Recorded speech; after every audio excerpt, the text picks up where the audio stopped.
Hi guys! Welcome back again to my YouTube channel. So by the way guys, my name is Jap. Kumusta po kayong lahat? Okay, so yan guys, maraming salamat po pala sa walang sawang pagsubaybay sa ating pong daily love reading, and kung ikaw ay bago pa lang sa ating channel, mag-subscribe na po kayo.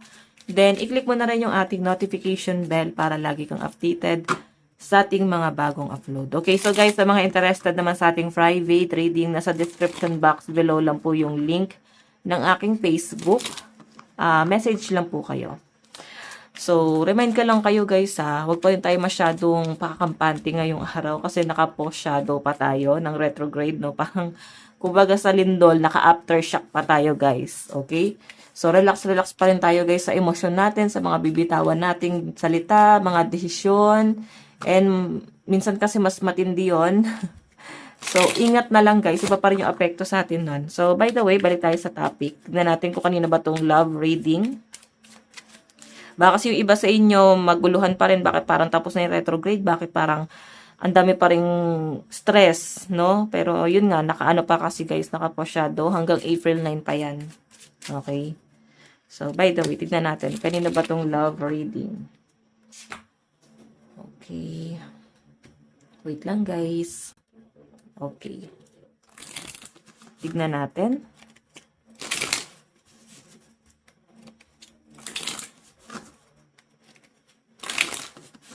Kanina ba tong love reading?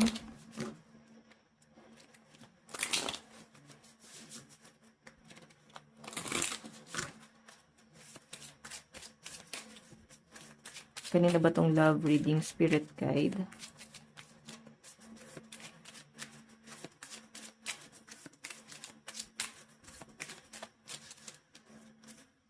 This could be the one. Okay. So, actually, guys, ayan.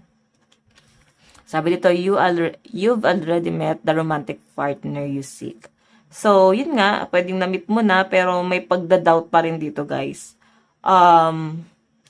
Pwedeng sweet sa inyo agad, and sabihin na natin, guys, na pinaparamdam talaga sa inyo na secure ka sa feeling niya. Okay? So, parang may pagda-doubt ka ngayon dito. But parang biglang nagkaroon ng pagbabago. Tignan natin, ha? Kanina po itong love reading spirit guide. Children. Okay, so guys, ang nakikita ko dito, pwedeng pagdududahan mo yung intention sa'yo nitong person mo. Kasi may conflict about sa mga anak, no? Kung may mga anak kayo, pwedeng hindi kayo nagkakasundo. Pwedeng mapifeel mo na parang mas magaling yung person mo sa ibang tao, but parang mas pinapahalagahan niya yung ibang tao kaysa sa mga anak niya sa inyo, no? Parang unfair yung treatment, guys, no? Mafe-feel mo na parang mas magaling yung partner mo sa ibang tao. So, yun yung nakikita ko dyan. Tingnan pa natin.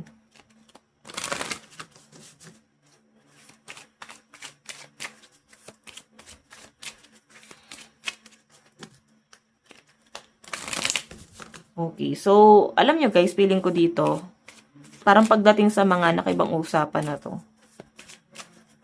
ayun po. Meron tayong you deserve love, you lovable. Diba? Marirealize mo dito na parang hindi nyo deserve yung ganitong klase ng treatment. Though, mahal na mahal ka ng partner mo, yung nakikita ko dito. Pero yun nga, mararamdaman mo kasi na parang unfair talaga. Na para bang hindi niya kayo kayang piliin, hindi niya kayo kayang ipagtanggol or mahalin. Basta parang may na-feel ka dito na unfair dito sa connection nyo. Okay? Or pwedeng matagal na kayo nagsasama pero parang unfair pa rin tong partner mo. Okay, or pwede naman guys na baka may mga single mom dito, single dad. So parang nahihirapan siguro guys yung loob nyo, no? Siyempre may mga anak eh. So, I think meron ditong someone na papasok talaga na kaya niya kayong tanggapin. Okay, ang problema lang dito guys, doubt kayo eh. You deserve love, oh. Parang gusto pa ng something more. So, yung may advice ko sa inyo guys, kung hindi ka sure sa isang tao, huwag mo ipilit. No? Hindi mo kailangan ng partner. Ang kailangan mo dito, pakatatag ka para sa ibang buhay na binuo mo na. Okay? Ito lagi nyo natandaan. Once na magkaroon ka na ng anak, yung buhay mo, hindi na yan para sa'yo. Para na yan sa mga anak mo. Okay? Mahalin, alagaan. Okay? Mahirap maging magulang, pero kaya nyo yan, guys.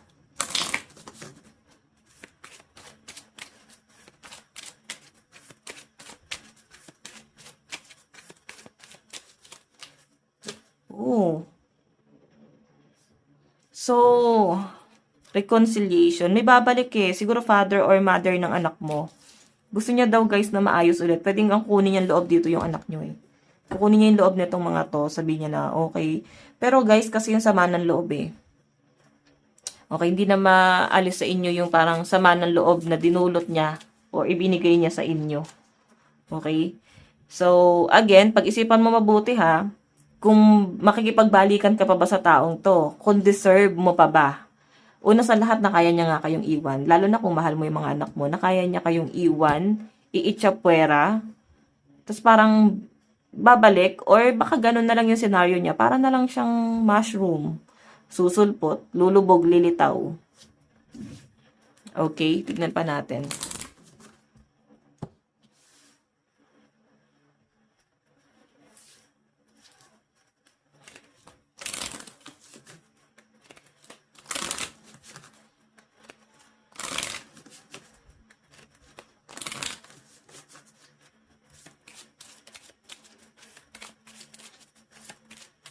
Additional message.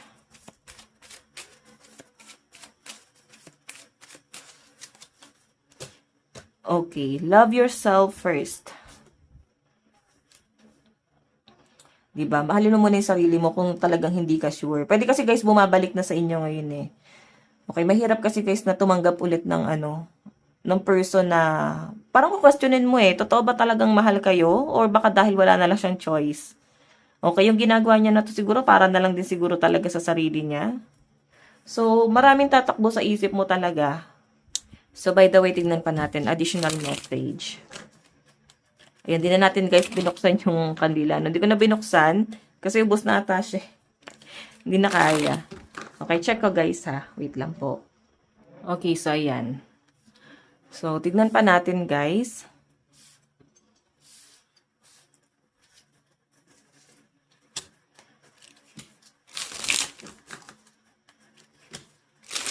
Additional message.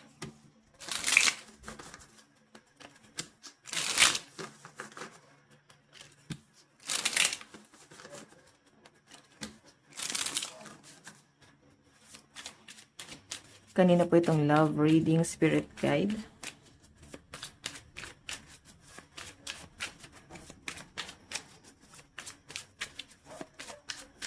Okay, so guys, meron tayong King of Pentacles. Okay, so yun, ang problema lang kasi guys, parang hindi mo kasi nakikitaan ng something na improvement doon sa taong to eh. Parang hindi nag-i-improve yung pagsasama nyo, wala rin siyang improvement. Pwede nag-aantay ka, no, na okay lang naman eh. Parang nag-aantay ka ng something na meron ba siyang i-upgrade pa ba? The devil eh. So, nagiging toxic yung inyong pagsasama. Sa mag-asawa to, no? Queen of Cups, haba ng pasensya mo dito kasi parang lagi mo siyang binibigyan ng chance or pagkakataon. Iba sa inyo guys, pwedeng masyado na siyang conflict kasi talagang may mga past issue na talaga kayo na ang hirap na guys burahin. Oo, tingnan pa natin. Additional message.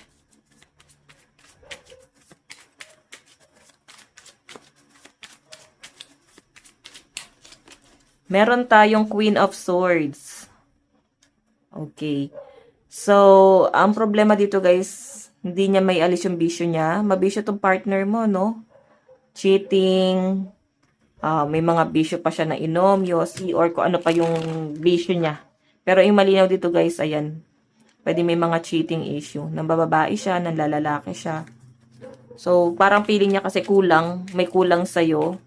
Then parang nahanap niya pa yung sarili niya sa iba. Ganon. Or yung wala sa'yo, hinahanap niya sa iba. Na parang hindi, makaka-feel ka kasi ng insecurity talaga sa ginagawa niya. Na parang ano pa siya na-attract pa siya sa iba eh. So, ano mafe-feel mo, 'di ba? Parang magkakaroon ka ng insecurity. Tingnan pa natin. Additional message. Oops.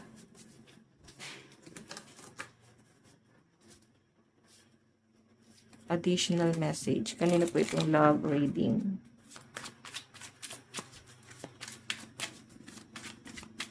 So, kung ganito na pala guys ka-toxic, Wheel of Fortune, mag-move forward ka na. Dapat alam mo na yung ano mo eh. Hindi mo na kailangan tinatanong yan. Or baka may mga kaibigan ka nang napagod na mag-advise sa inyo. Kasi hanggang ngayon naguguluhan ka, hindi mo pa rin alam kung saan ka papunta. Diba? Dapat alam mo yung worth mo. Deserve mong mahalin. Hindi yung para bang nagiging marupok ka bigla pag nakikipag-reconcile sa inyo tong taong to. Okay, feeling ko matalino ka naman. Alam mo naman yung gagawin mo. Pero, sacrifice talaga yung ginagawa mo eh. Tingnan pa natin. Additional message.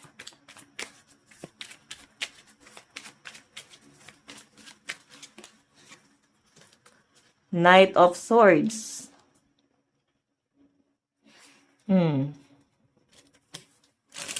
Alam mo parang ano, minsan inuuto-uto ka na lang nitong partner mo. Parang minsan pinaparamdam niya sa inyo na mahal ka niya. So parang sinasabi niya na lang yung mga gusto mong marinig.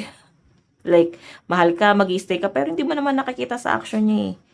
'Di ba? Parang sinasabi niya na lang yun kasi para hindi kayo mag-away o hindi lumaki yung gulo. 'Di ba? At sa totoo lang guys, parang pinaglalaruan na lang nitong taong to yung nararamdaman mo at yung pamilya nyo.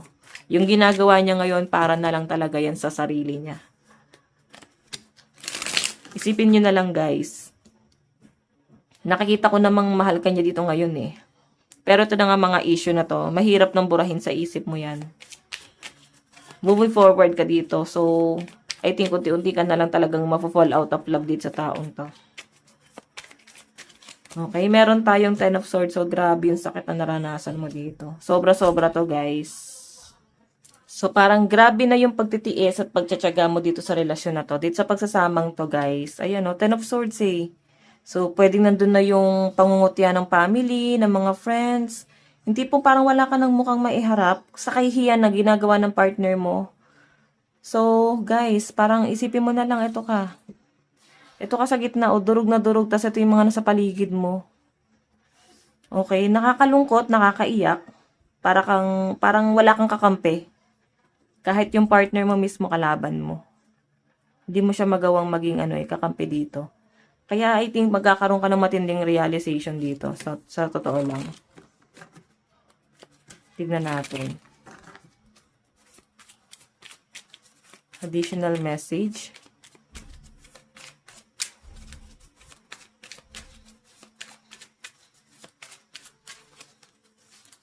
Meron tayong Hierophant.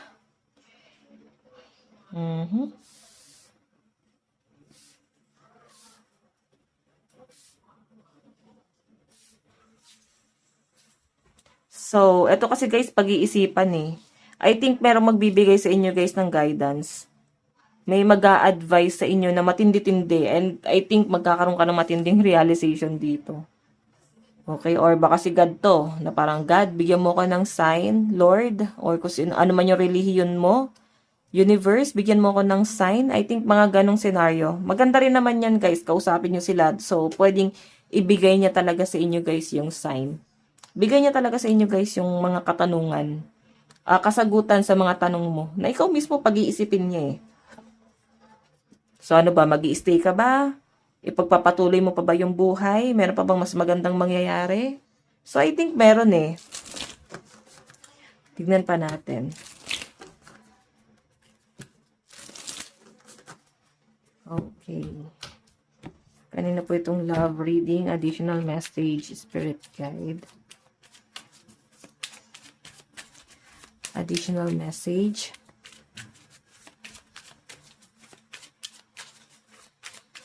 Additional message, spirit guide. So, meron tayong 7 of Wands. Ika-cut off mo na to. So, baka kailangan talaga putulin mo na yung connection mo dyan. Kahit pangakuan ka na mahal ka. Ang kukunin niya kasing loob dito, guys, yung mga anak mo eh. Kukunin niya yung loob ng mga anak mo. Kahit pangakuan ka pa nito, sa totoo lang. Kasi communication to, na parang kailangan mo nang i-cut off. Or pwedeng uubusin ka nitong taong to hanggang sa parang wala nang matitira sa inyo. Pero sa nakikita ko guys, mukhang gusto niya talaga na magstay sa inyo. Mahal ka nito. The Moon, kasi sinungalingan. Yan ang iniisip mo dyan. Sinungaling siya.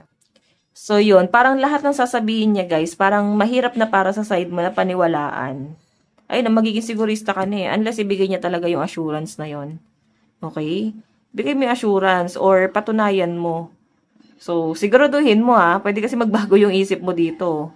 Na talagang patutunayan niya. Yung damon eh. Sabihin, may mga eksena na parang ngayon, sure siya. Na parang ngayon, sincere talaga siya dun sa nararamdaman niya sa inyo. Pero kasi pwede daw magbago, katagalan, no? At the long run ng relationship, pwedeng magbago na naman siya. Pwedeng bumalik na naman siya sa dati. Okay? Siguro bigyan niyo muna guys ng at least, mga 2 years. Leksyon, di ba? Na kung ano yung magiging buhay niya talaga nang wala na kayo.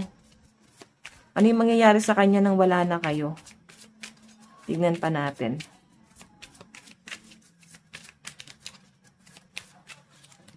Meron tayong Page of Wands. Page of Wands. Okay, so ito kasi guys talagang parang nag-e-explore na yung energy mo. Parang nahihil mo na yung inner child mo. Bumabalik ka na unti-unti sa dating ikaw na nawala kasi ginawa mo mundo tong partner mo. Okay, so I think may mga bagay or may mga taong tumulong sa inyo na ma-realize mo yon na umalis na sa ganong klase ng sistema na hindi na nga tama tong sistema na to. Tingnan pa natin. So, tama naman yun guys eh. Kung di naman na guys talaga worth it, diba? Ba't ka pa magstay? Meron tayong The Lovers. Ayan. Sa totoo lang guys, nakikitaan mo pa rin kasi talaga ng mga magagandang bagay atong taong to eh. Na parang kahit ganyan siya, baka naliligaw lang talaga ng landas. Parang ganon. Parang gusto mo pa rin siyang pagtiyagaan na baka may maitama pa kasi baka naliligaw na lang ng landas. Baka hindi niya lang talaga alam yung ginagawa niya. Ganon yung nakikita ko dyan. So, by the way, additional message. Kanina po itong love reading. Meron tayong Knight of Wands. Okay. Tignan pa natin guys soft-hearted mo kasi talaga. Mabilis kang umiyak. Kasi ito guys, sa trivia, sabi nila, pagka mabilis kang umiyak sa maliit na bagay lang, mabilis kang matouch, ito yung mga taong napaka-strong. Mas strong yung personality nila. Unlike dun sa mga bihira umiyak. Oo. So, sila talaga yung mga hindi basta-basta nasasaktan, parang hindi sila mabilis din maapektuhan din ng problema, no? Okay. So, hayun. Kaya sila guys nagiging iyakin siguro kasi ang dami nilang pinanguhugutan na trauma, na yun yung nagiging motivation nila kung bakit sila kailangan mas maging matatag ngayon. 'Di ba? Kaya, sabi lang nila, yun yung trivia. Okay, so by the way, proceed tayo dito, ni nararamdaman, additional message. Additional message. Meron tayong focus on money. So, ito dapat daw yung mas pagtuunan mo ng pansin. Runaway. Naku, love bombing yan. So, patibong yan guys, no? Baka kailangan mo nang sumibat dyan, umalis dyan. And ngayon pa lang guys, kailangan mag-focus ka na muna sa career mo, sa goal mo, sa financial mo. I know, I'm currently focusing on my career and finances. My main priority is financial stability. So, again, para sa mga anak mo na lang, mahirap maging single no. Single parent. So, meron tayo guys the future. I daydream about our future together, going on adventures and growing old together. I want it all. So, ito yung gusto ng partner mo. Kaya siya ganyan. Nagmamakaawa. Baka nga guys, mangulit pa yan sa inyo. Kulitin ka pa na tanggapin mo siya ulit. Kasi gusto niya ulit talaga na maayos. This time parang babaguhin niya na talaga. Nasa decision mo na yan. Ikaw mas nakakilala sa partner mo kung bibigyan mo pa ng chance. Pero kung hindi na guys, focus ka na sa career mo at saka sa future mo syempre. Okay, tingnan pa natin. Meron tayong jealousy. I'm very jealous. I can barely stand it. So, yun. Sa totoo lang kasi nagkaroon ka na ng matinding insecurity sa mga pinaramdam niya kasi sa inyo na hindi ka worth it. So, may mga pinagsiselosan or dati hindi ka naman ganun eh. Parang siya yung nagbigay sa inyo ng dahilan para maramdaman niyan, 'di ba? Yun ang mahirap eh, yung di ka naman talaga inggitero, hindi mo naman yun talaga inugali, pero dahil yung partner mo um para mas inuuna niya yung iba, 'di ba? Makaka-feel ka na parang baka hindi ako kaala-alaga. Baka hindi ako kamahal-mahal, 'di ba? So makaka-feel ka ng may mga baka may mali sa katawan, may mali ba sa ugali, father wounds, ayan. So, siguro may conflict ka sa father mo. Okay, or pwedeng minana niya sa tatay niya, kung ano man yung pag-uugaling meron siya ngayon. Tignan pa natin, ha.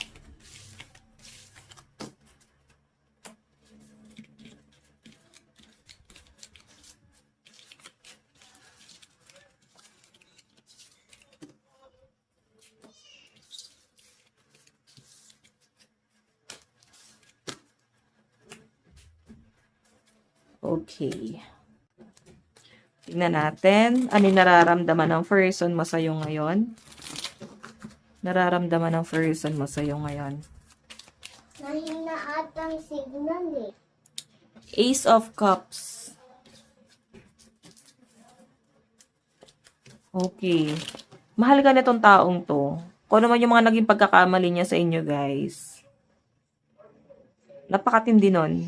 Kung gaano katindi yung naging kasalanan niya sa inyo, guys, ganun yung katindi rin yung kagustuhan niyang bumalik sa inyo.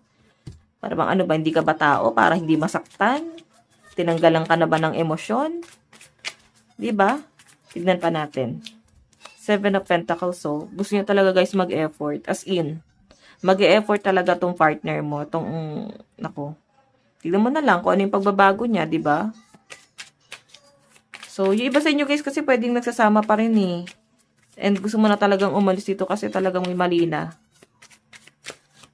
Meron tayong Nine of Swords. 'Di ba? So, pag sinabing Nine of Swords, parang nasasaktan siya ngayon. Parang bumabalik sa kanya lahat ng mga masakit na ginawa niya sa inyo. Parang feeling niya kinakarma siya. Kasi ito, kung makikita niyo ito, picture na to, tao yan na sinaksak ng Nine Swords.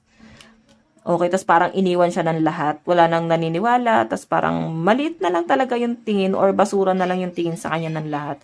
Kaya niya kayo naiisip.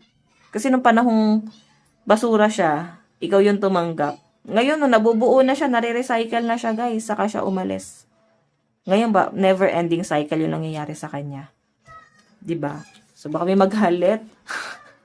Guys, ganun ko lang siya, guys, pinapaliwanag. Kasi hindi ko rin alam kung ano yung tamang words na dapat gamitin sa ganun. Pero ganun yung pagkaka-intindi ko dito sa sinasabi ng card. So, by the way, paano kanya nakikita ngayon? Paano kanya nakikita ngayon? Meron tayong Knight of Cups. Knight of Cups. Nakikita kanya na someone na blooming. Nag-i-improve. Someone na parang masaya ka na sa ginagawa mo. Kasi cups na yan eh. Masaya ka na, nahihil mo na yung sarili mo, nag-e-enjoy ka na, siguro nakapagtrabaho ka na.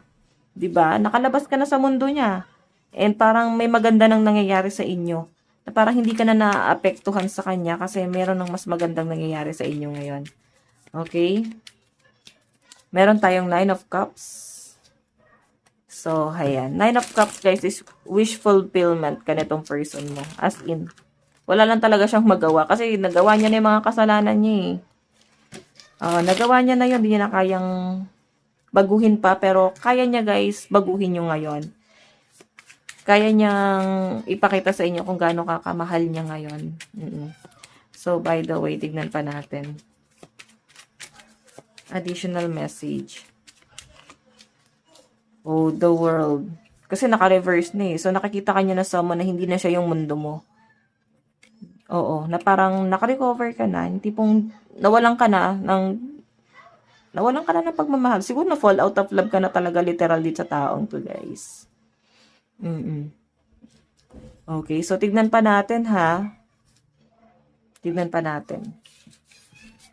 Ano yung effort na gagawin nito? Paano siya mag-e-effort sa inyo? Pero alam ko naman, guys, na talagang ayaw na ayaw nyo na dito sa partner nyo. Pero guys, ito yung nakikita ko, ito nasagap natin ngayon na talagang gustong-gusto niyang bumalik. Or kung hindi pa kayo naghihiwalay, gustong-gusto niyang ayusin. Kasi parang kinakarma to. Malala yung nangyayari dyan. Ano yung effort niya? Queen of Swords, ayan, no? Kunyari, sasakyan niya yung trip mo, yung gusto mo mangyari. Kasi nakikita niya na mas nagiging matalino ka na ngayon, eh. Meron ng mga magandang nangyayari sa inyo ngayon. As in, may nag-i-improve na sa inyo ngayon. Meron tayong The Tower, di ba? Kaya parang ready ka nang umalis anytime. Pwede mo na siyang, ayun, The Tower. Pwede na mag-end itong relasyon niyo na to. Ramdam na ramdam niya yun, guys. Hindi na maikaila na talagang anytime pwede ka nang umalis. Kasi parang na-fall out of love ka na dito sa taong to. Kasi hindi na tama, eh. Di ba? Matagal kang nagtiis. Okay, Page of Swords. So, kaya siya nag-iisip dito. Tignan mo yung mga anak nyo. Ito yung una niyang susuyuin na amuin. Again, message niya sa inyo. Ano yung gusto sabihin sa inyo ng partner mo, ng person mo? Meron tayong I want to be more than friends. Ayan, kasi talagang, siguro civil na lang kayo. Wala nang something na kakaiba. Civil na lang talaga. Or parang wag na ako isipin, yung mga anak na lang natin ang isipin mo. Parang ganon. I am afraid to contact you. Hindi niya kayang makipag-usap sa inyo ngayon, no? Kasi ramdam niya yung gigil, galit mo. Okay, siguro yun na lang yung kaya mong ibigay sa kanya talaga. Yung maging magkaibigan, magkakilala, or magulang na lang ng anak natin, parang ganyan. So, ngayon kasi natatakot siya, eh. Iba na yung galit mo ngayon, eh. Ramdam niya, eh. I know, I can't stop thinking about you. So, hindi niya alam. Parang may mga pagkakataon na iniisip ka niya bago siya matulog. Pagkagising niya, ikaw pa rin yun nasa isip niya. Ang hirap, no? Ang hirap, mahirap na umalis sa sitwasyon niya. Parang nababalisa si person. Zodiac sign. Okay. Meron tayong Libra, Sagittarius, Capricorn, and Leo.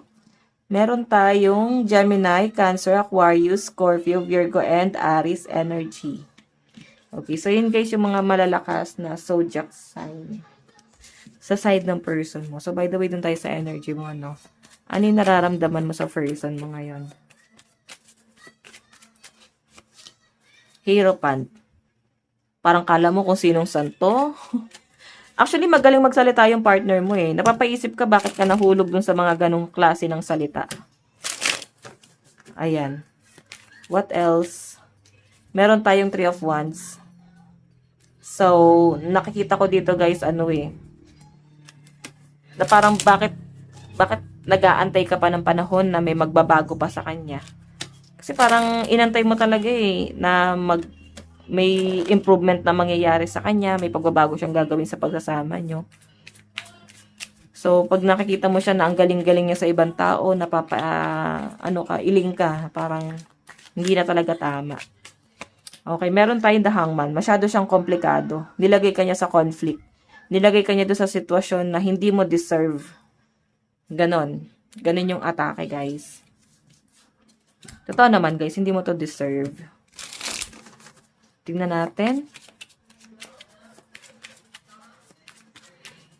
Ano yung dapat mong gawin? Kasi baka hindi mo na alam eh kung ano yung dapat mong gawin. Ano yung dapat mong gawin dito sa relasyon na to? Death. Diba? Ending na to eh. Tapusin mo na at magkaroon ka ng bagong cycle sa buhay mo. Bagong simula, bagong buhay.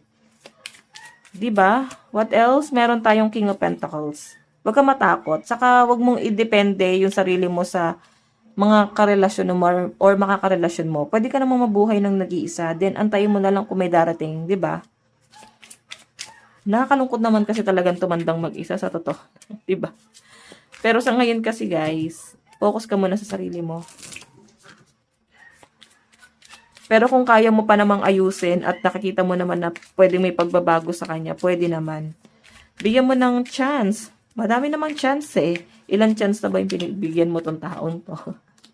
So, justice, di ba? Hanggang sa makuha mo yung hustisya. Hanggang sa maging patas din itong taong to sa inyo. Zodiac sign. Meron tayong Cancer, Aries, Virgo, Leo, Taurus, and Gemini. Sa side mo, Cancer, Aries, Virgo, Leo, Taurus, Gemini, Aries. Ayan. Yan yung mga malalakas na zodiac sign sa side mo. Okay, so by the way guys, ito lang po ang inyong daily love reading. Bukas po lahat. God bless and love you all. Bye-bye.